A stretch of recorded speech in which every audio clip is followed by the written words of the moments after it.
Halo pemirsa Cokro TV, saya masih bersama Mr. Q, Dr. Kodari. Selamat datang, Thank you. Cokro TV, Mr. Q. Ya. Di pembicaraan kita sebelumnya kan Anda membahas soal kemungkinan ke depan ya. Kita masih bicara tentang ke depan kan, yang lalu biarlah berlalu kan. Let be gone. Let bygone be bygone. Be bygone. But don't drink bygone. Ini pelajaran saya waktu kursus bahasa Inggris di Palembang dulu. Ya. Saya kira yang terakhir itu yang penting itu. But don't drink bygone. Nah kan ada kemungkinan kalau koalisinya Prabowo nanti itu kalau Nasdem dan PKB kan sinyal tanda-tandanya memang merapat, ya kan. Nah yang masih rame kan kemarin soal PKS dan Anda di podcast kita yang kita tayangkan sebelumnya kan bicarakan soal alasan kenapa kalaupun toh PKS masuk itu harus dilihat dalam konteks yang lebih besar lah soal efektivitas Pak Prabowo, pemerintahan Prabowo dan dukungan yang kuat di parlemen dan seterusnya.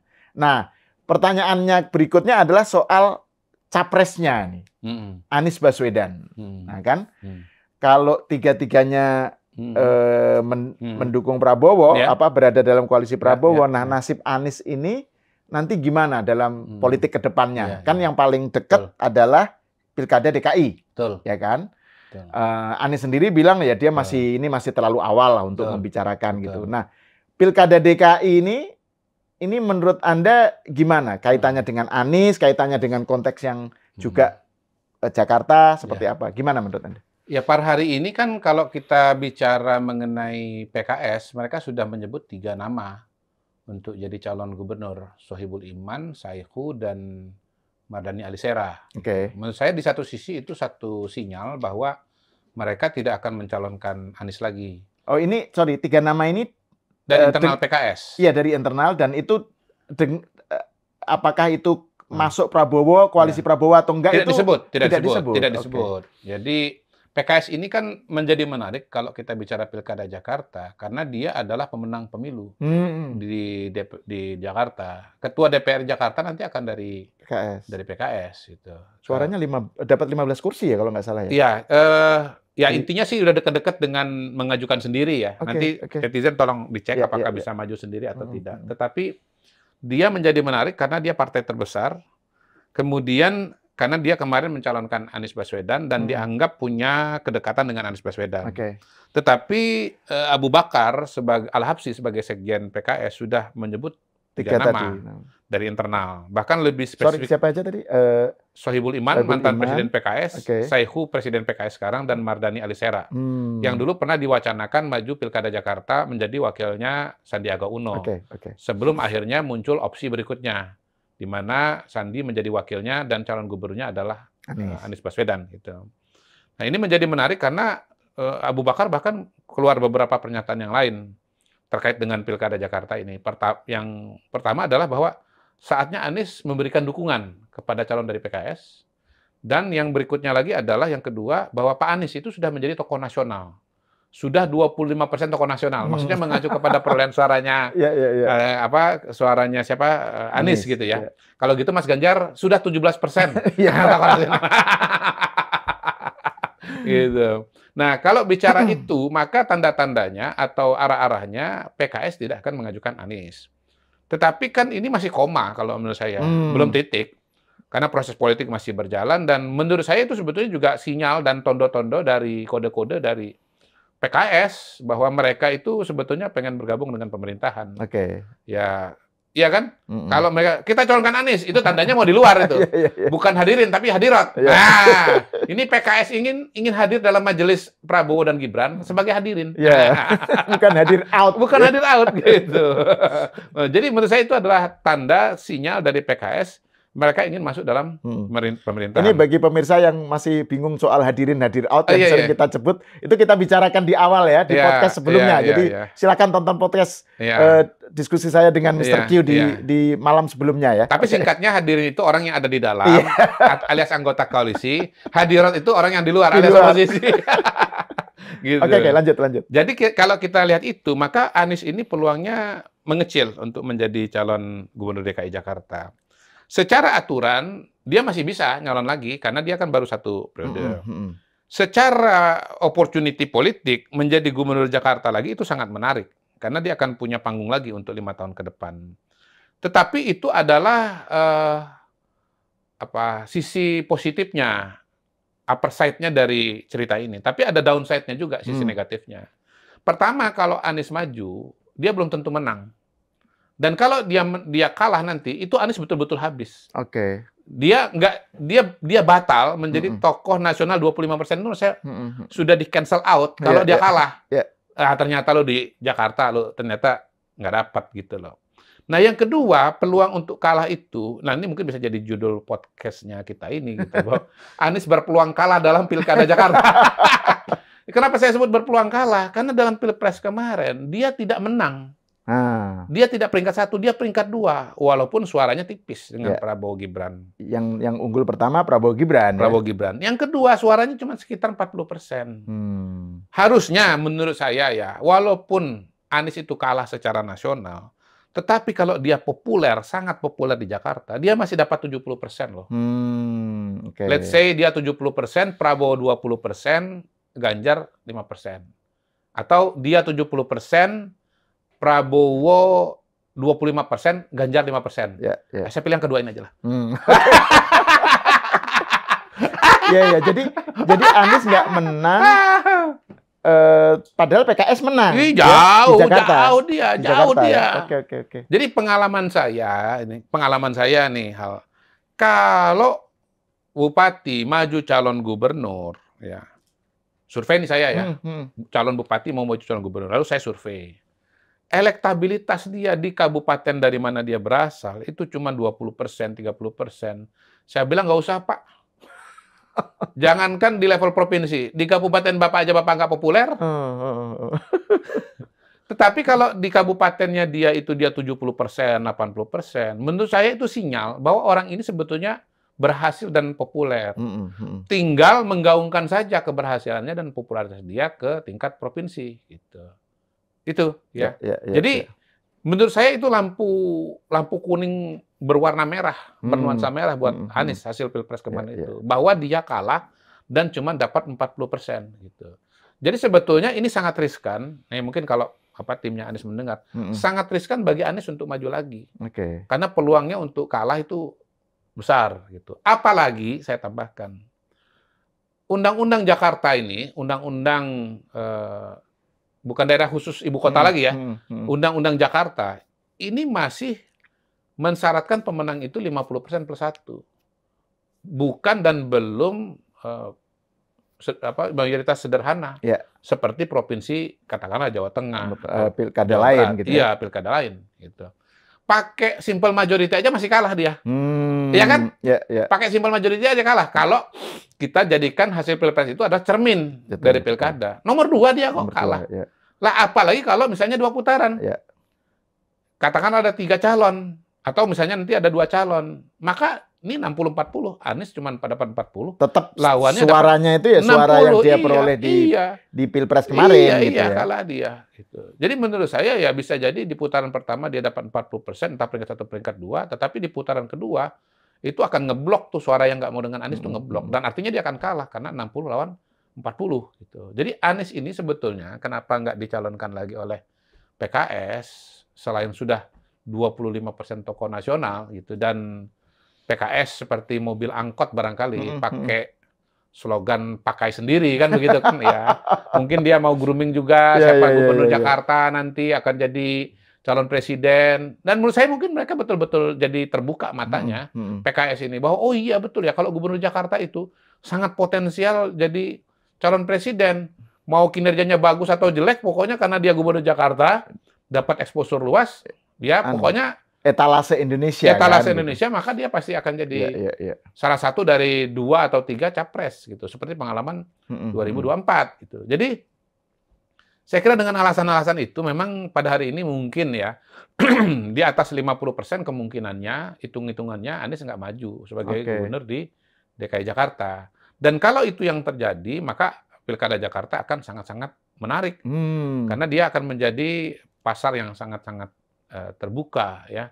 Dan pada hari ini menurut saya kita susah untuk menyimpulkan siapa yang akan jadi calon. Ya. Termasuk yang belum, yang susah untuk diprediksi itu soal tentang calon-calon lain dari partai lain ya, misalnya PDIP gitu misalnya. Apakah kan isunya juga yang beredar tadi di medsos lah soal kembalinya Ahok untuk tampil lagi sebagai calon gitu kan. Kan itu juga sesuatu yang ramai dibicarakan gitu. Bahkan ada yang bilang Ahok versus Anies jilid 2 gitu misalnya. Per hari ini saya nggak ngelihat kemungkinan Anies lawan Ahok jilid 2 itu akan terjadi. Pertama-tama karena kemungkinan Aniesnya kan akan kecil peluangnya untuk maju sebagai calon presiden gitu. Yang kedua, saya kira Bu Mega juga akan berpikir 2-3 kali untuk memajukan Ahok dengan pro kontra yang kemarin itu. Walaupun ya Bu Mega... Artinya, soalnya kalau Ahok Anies jilid 2 nanti kotak Pandora politik identitas keluar lagi ya. Keluar lagi. Dan aku yakin begitu Ahok dimunculkan, langsung peluang Anies untuk maju besar lagi. Karena dia hampir dipastikan pasti menang. Saya mau katakan begini, kalau Anies lawan Ahok sekarang, Anies sudah menang deh. Iya, betul. Feeling aja nih, spontan aja gitu. Jadi harusnya Anies sekarang membujuk PDIP supaya nyalonin Ahok. Itu, iya. Pak, jadi yang bisa kita lakukan pada hari ini sebetulnya tinggal sedang tahapan identifikasi atau absensi aja. Misalnya dari Golkar gitu ya. Siapa lagi calonnya? Kan PKS kan udah keluar kan, udah muncul kan namanya. Dari Golkar ya, yang beredar kan Ketua DPD DKI Jakarta, Ahmed Zaki Iskandar, yang notabene Bupati Tangerang, notabene bagian dari outernya Jakarta gitu, hadiratnya Jakarta kan. Hadiratnya Jakarta. Ya, jadi Ahmed Zaki Iskandar ini dia hadirin dan hadirat. Karena secara jabatan sebagai Bupati dia hadiratnya Jakarta, tetapi sebagai Ketua Golkar DKI Jakarta dihadirin. Jadi dia udah menyiapkan dan fotonya, jembatan. Balihonya pernah sempat juga di beberapa tempat di Jakarta kan? Betul. Jadi ya salah satunya adalah Ahmad Zaki Iskandar. Kemudian yang kedua juga sudah sempat rame-rame juga adalah Ridwan Kamil. Saya udah nonton di podcastnya itu, katanya Ridwan Kamil juga sekarang menunggu takdir lah. Ya antara ya kalau kenyamanan atau karena proses yang terjadi dia Jawa Barat. Tetapi juga kalau bicara menata Jakarta, ya mungkin juga tertarik dengan Jakarta sebagai panggung yang etalase Indonesia tadi, ya mau calon gubernur Jakarta. Mungkin ada dua itu. PAN kan wacananya ada Zita Anjani, wakil ketua DPR. Yang rame Starbucks kemarin ya? Ya Starbucks di Mekah itu. Iya, betul. Starbucks dan Ka'bah itu kan.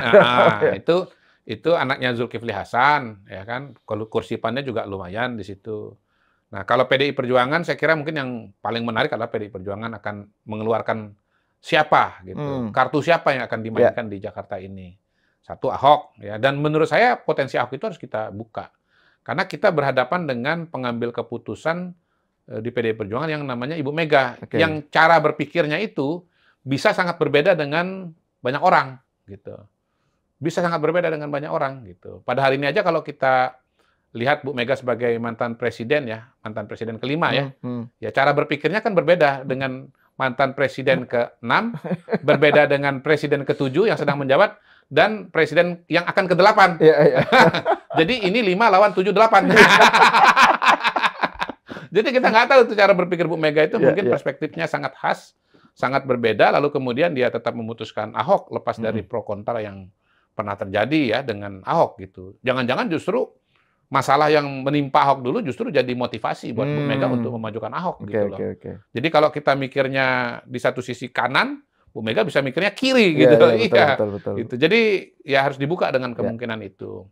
Tentu saja opsi yang lain adalah misalnya memajukan Bu Risma misalnya, atau kemudian Abdullah Azwar Anas. Walaupun dua nama ini harus ditimbang juga sebagai potensi calon gubernur PDI Perjuangan di Jawa Timur.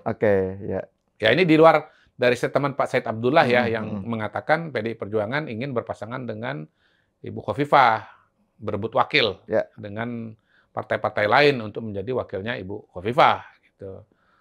Dan katanya sudah memastikan bahwa Eri Cahyadi yang merupakan wali kota Surabaya dan notabene bisa jadi penantang Khofifah itu akan maju wali kota lagi, tidak maju ke gubernur. Menurut saya itu menarik ya, karena pernyataan dari tokoh sentral lah, tokoh teras, tokoh penting di PDI Perjuangan. Walaupun lagi-lagi bukan kata akhir ya, karena kata akhir di PDI Perjuangan kan ada di tangan Ibu Mega gitu. Partai mana lagi? Partai Gerindra. Gerindra kita belum tahu nih. Ya nama yang bisa disebut tentu saja adalah Ahmad Riza Patria, mantan wakil gubernur yang menggantikan siapa kemarin mengisi kekosongan yang ada gitu. Menggantikan siapa?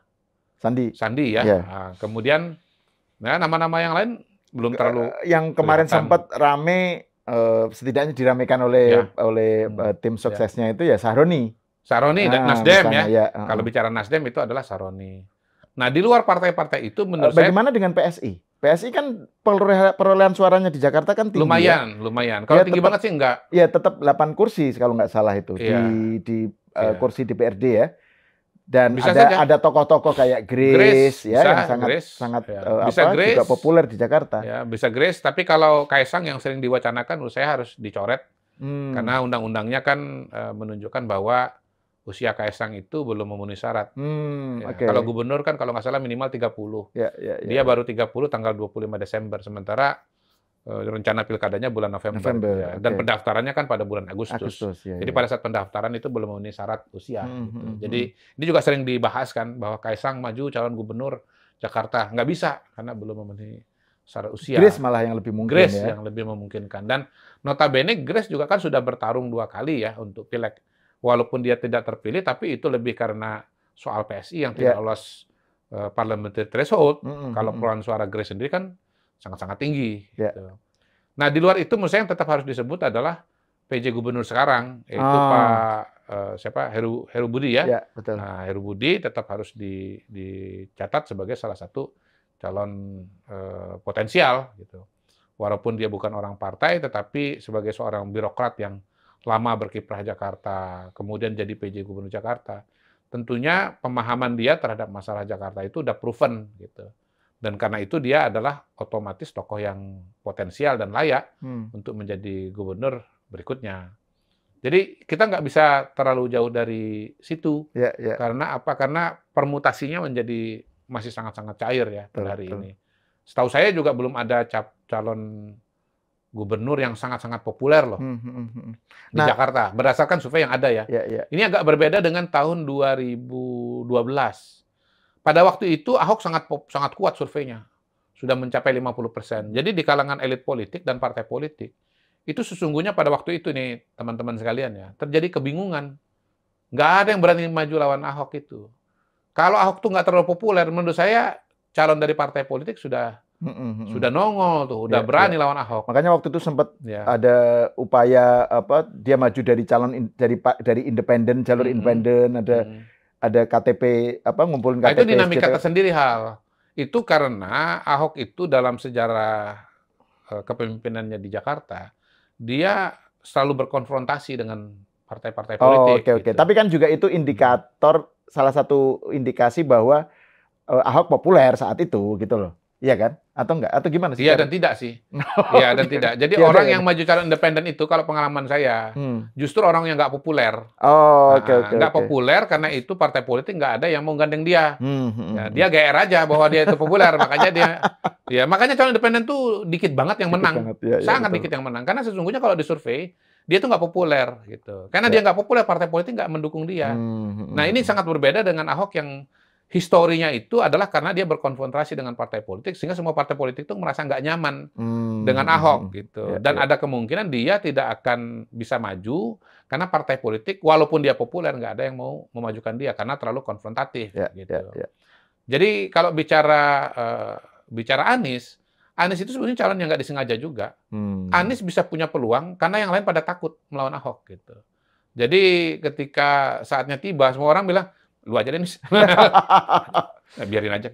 Dan Anies mendapatkan blessing in disguise dari itu ya, dari kasus dia hoki, bukan blessing in disguise. Al-Maidah. Saya langsung aja lah hoki dia. Dia hoki oleh adanya blunder dari Ahok. Nah. Kalau waktu itu nggak ada blunder dari Ahok soal Al-Maidah 51 di Kepulauan Seribu, ya kalau linear gitu ya, bicara proyeksi, ya Anies kalah lawan. Dan juga bahkan ada kasus Al-Maidah pun sebenarnya putaran pertama kan Ahok menang. Masih unggul. Iya, artinya kalau pakai simple majority, Ahok masih jadi Makanya saya bilang Ahok itu sial dan blunder dan sial. Gitu. Coba dia maju di pilkada yang lain yang aturannya simple majority, kan masih menang kan dia. Gitu. Dan Anies sangat-sangat sangat-sangat hoki, sangat-sangat beruntung karena ada blunder dari Ahok. Ahok itu surveinya itu langsung popularitasnya, elektabilitasnya langsung terjun bebas ya setelah ada Al-Maidah 51. Jadi jinx-nya itu atau jinx itu apa ya bahasa Indonesianya ya? Sial. Kesialan lah ya. Kesialannya Ganjar itu kan ketika menolak Piala Dunia U20 ya. Kesialannya Ahok ketika salah omong di Pulau Seribu, Al-Maidah 51, turun dia. Nah, dalam konteks itu juga kita bisa mengatakan, Anies hati-hati. Kemenangan Anda tahun 2017 itu karena keberuntungan, karena faktor X. Gitu. Kalau faktor X-nya nggak ada, ya linear saja gitu. Maka kemudian ya fenomena semacam itu, kemenangan itu belum tentu terjadi. Dan menurut saya ya udah terbukti ya, udah kejadian dengan kalahnya Anies di Pilpres di Jakarta ini. Gitu. Nah, kembali ke soal Anies ini, Bung Kodari, kan betapapun kalau kita bicara tentang 2029 ya, Pilpres 2029 kan Anies tetap butuh panggung nih. Supaya dia tetap beredar kan dalam sebagai perbincangan sebagai bahan untuk diperbincangkan publik lah, diingat publik. Nah, andai dia tidak ikut Pilkada DKI, terus what next buat dia itu? Ya dia kan maksudnya apa yang akan dia lakukan atau perlu dia lakukan supaya dia di 2029 tetap apa sih acara dia kemarin yang di Pilpres itu? Oh, ini tabrak Anies, bukan? Desak Anies. Desak Anies. Ya udah. Desak Anies katanya memang mau dilanjutkan. Iya, tinggal bikin desak di sana, desak di sini. Judulnya diganti aja, desak di sana, desak di sini. Tiap hari desak-desakan gitu aja. Iya. Mari berdesak-desakan dengan Anies. Nah, gitu aja. Itu bisa dibikin tiap hari tuh, tinggal keliling-keliling aja di Indonesia gitu. Desak di sana. Atau bisa juga supaya lebih romantis, bikinlah judul Desaklah Aku, Kau Kutangkap. Boleh juga itu. Tapi begini, saya mau ngomong satu hal. Anies itu not necessarily harus punya panggung formal seperti Jakarta gitu. Saya ingat kok pengalaman Pak Prabowo itu 2014-2019. Beliau itu nggak pernah tampil di mana-mana. Tapi begitu survei, to my surprise, ya dia masih sangat populer. Tapi kan tetap ketua partai kan? Iya, tapi ketua partai kalau nggak populer ya nggak populer aja. Iya, itu dua hal gitu. Dua hal yang terpisah. Ya. Jadi menurut saya ini penjelasannya adalah sebenarnya saya nggak kepikir nih, baru terpikir setelah ditanya oleh Bung Salim. Iya. Setelah terdesak. Desak Kodari. Desak Kodari, ya. Jangan terlalu ringan. Tabrak Kodari. Itu tabrak Prof. Itu sebetulnya gini, penjelasannya adalah ada kolam suara di Indonesia yang mungkin ideologis, yang forever itu nggak suka dengan pemerintahan yang ada ini. Ya anggaplah yang sekarang ini garisnya nasionalis gitu. Jadi ini adalah kelompok yang